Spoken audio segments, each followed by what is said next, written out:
Let's start with some good news on the social housing front. Now, you might recall that one of the big issues that the protesters against over-tourism here were talking about back in April was the lack of affordable housing for people working in relatively low-paid jobs on the island. The good news now is that there is a project which is properly underway now to create 126 affordable 2 and 3 bedroom homes in Playa Blanca in the Montaña Roja region of that resort.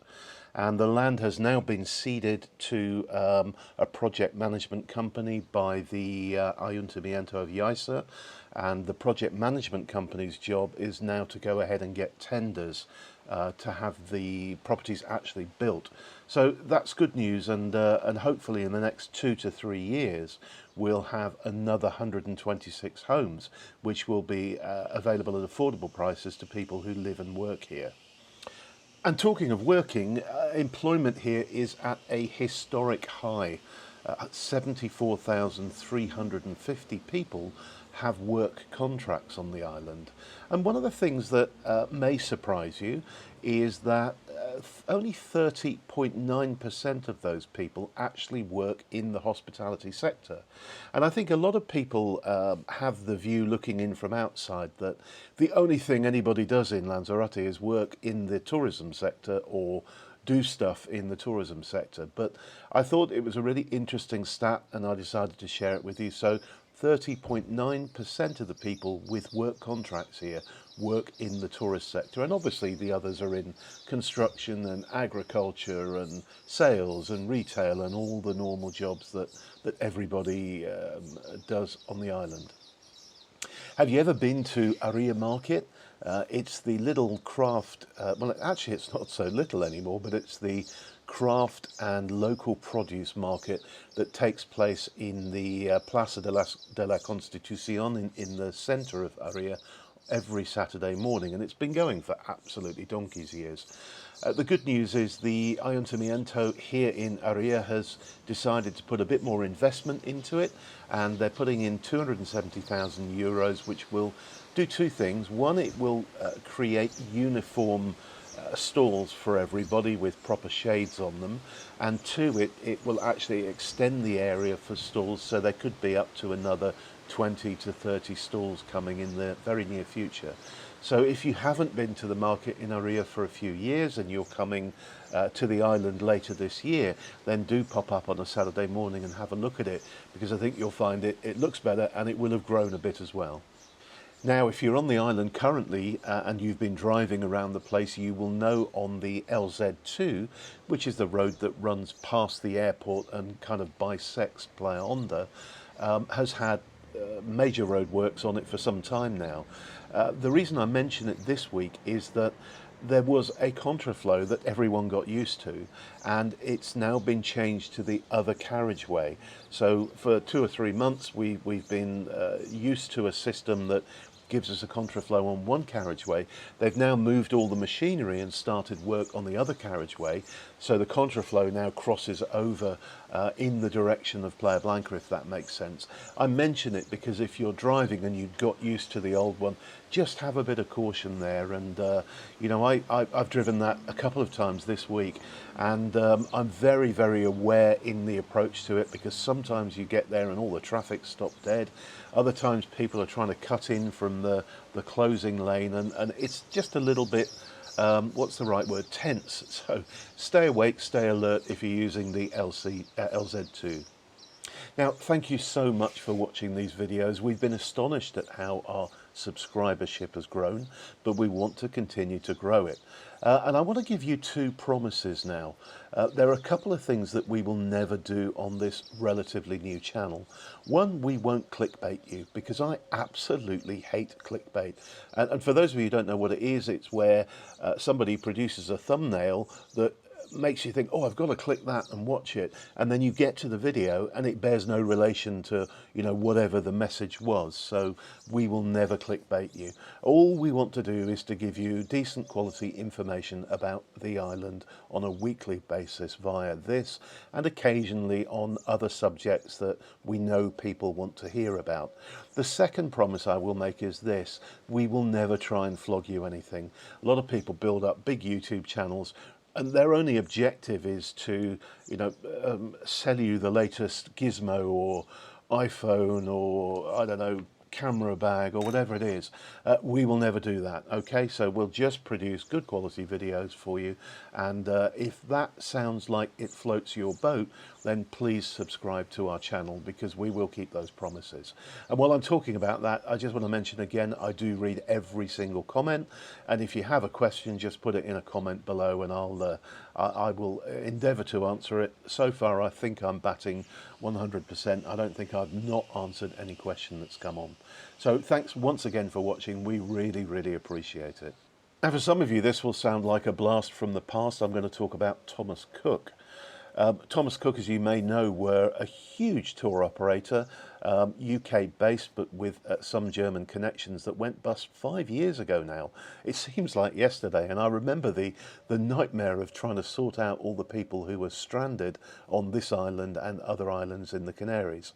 Anyway, the good news is that the administrator has now set aside a decent chunk of money, about 320 million euros, I gather, to pay the non-preferential creditors. And that includes businesses on Lanzarote who are owed something like 10 million euros. And at this stage, we don't know how much they will get, but it looks like after 5 years, it's finally imminent they're going to be getting some money.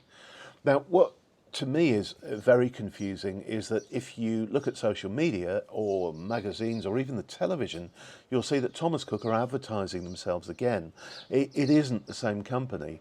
It was a Chinese company that actually bought the rights to use the name Thomas Cook and the heart logo, which was always the one that we all associate with Thomas Cook. They are a tour operator, they are ABTA and Atoll and all of those things, but it isn't the same company they used to be.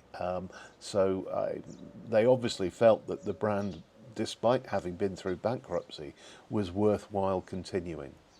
Well, I guess I couldn't do this video without talking briefly about football, and I'm sure, as you'll probably know, on Sunday the Euro final takes place, and it's going to be Spain versus England. So massive interest on this island because we have a number of British residents. Obviously, most people here will be supporting Spain, but there have been big screens put up in various parts of the island. The best and the biggest is on the beach at Playa del Reducto in Arrecife, and it's a fantastic place to go and watch the football match if you're here on Sunday evening. We went there the year that Spain won the World Cup a few years ago, and it was just an absolutely brilliant night with mayhem at the end of the game, with people celebrating and singing and shouting and everything else. Good luck to both teams, because I have a vested interest in both, and may the best team win. But above all, I just hope it's a really good game with lots of excitement and lots of goals. One of the things that Cesar Manrique is most famous for is his wind toys, and you'll see them all over the island, typically on roundabouts. And the one at Arrieta has been missing in action for about 4 months now. It was taken down for a full refurb. Well, the good news is it's now back, and I managed to snap a photo of them installing it, and I drove past it a few minutes ago actually, and it's working beautifully once again. It's such a clever piece of design because it gives you an instant visual on how strong the wind is, because the buckets, as they're called, tip further and further back according to the strength of the wind, but also which direction, because there's a big arrow which shows you which way it's blowing. And I've used it for years, particularly when I'm out and about on the bike, because I get down to the bottom of the hill and I know it's going to be a really hard journey to Ursula. And the temptation, of course, is always to turn right, knowing that at the end of the ride you're going to have to come back against the wind again. So that's good news, and that is back.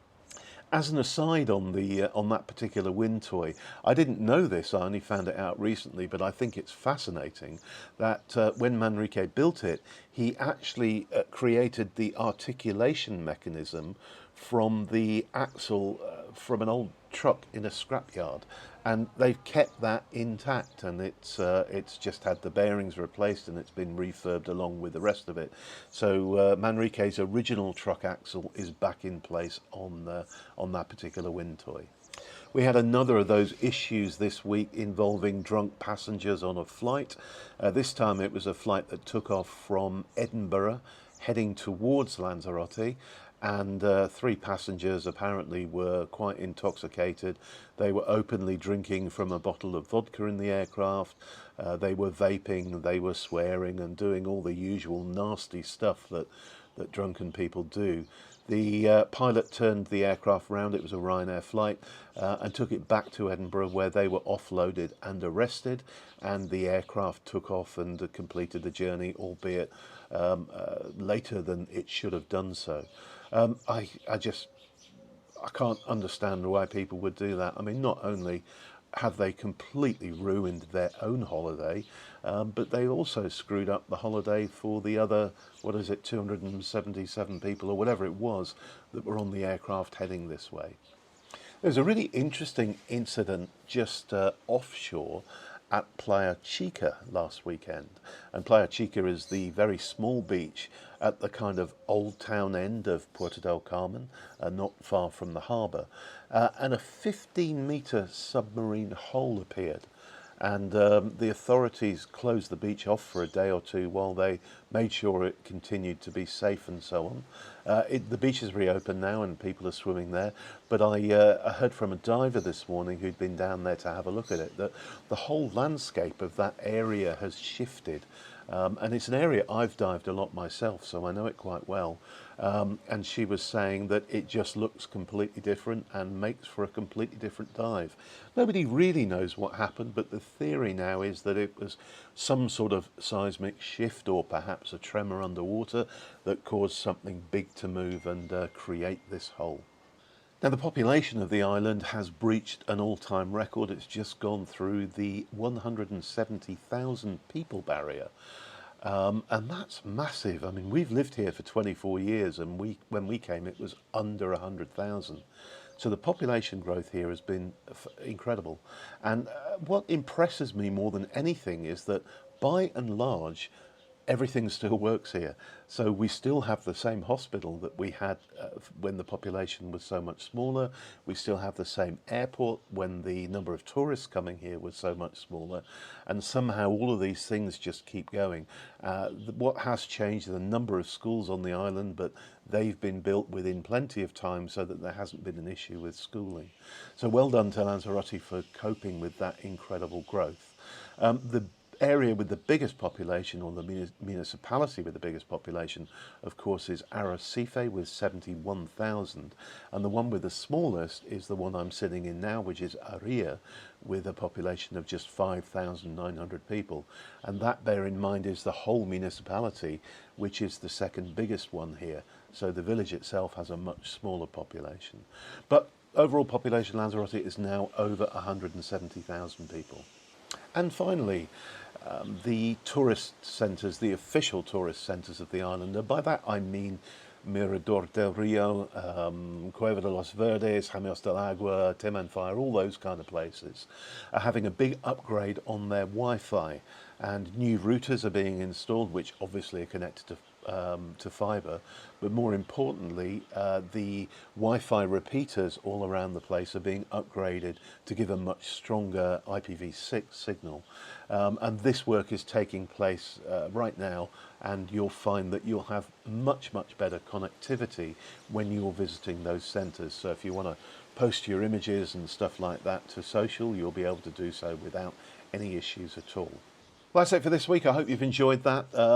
We'll be back the same time next week, as we will every week. And remember our promise, no clickbait, and we won't ever try and flog anything to you. Have a great week, and bye for now.